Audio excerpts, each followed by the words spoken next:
آباد میں وزیر اعظم نواز شریف کی زیر صدارت اعلیٰ سطح کا اجلاس ہوا، جس میں وفاقی وزیر داخلہ Chaudhry Nisar, chairman PIA، secretary aviation division, DG civil aviation اور PIA CEO سمیت دیگر متعلقہ حکام نے شرکت کی۔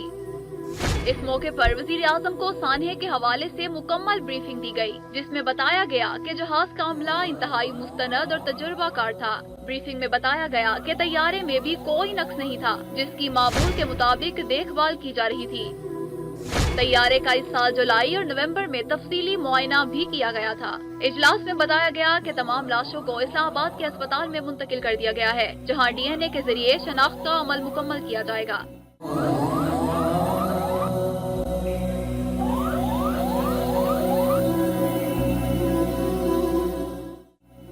وزیر اعظم نواز شریف نے سانحے کی تفصیلی اور جامع رپورٹ کے لیے تحقیقاتی کمیٹی بنانے کا حکم دیا۔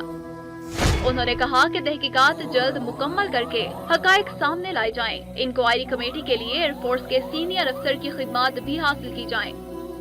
اس کے ساتھ ساتھ جہازوں کی مرمت کے لیے عالمی معیارات کو بھی مد نظر رکھا جائے۔ وزیر اعظم نے PIA انتظامیہ کو ہدایت کی کہ متاثرہ خاندانوں کو ہر ممکن دادرسی کی جائے تاکہ ان کے دکھوں کا کچھ ازالہ ہو سکے۔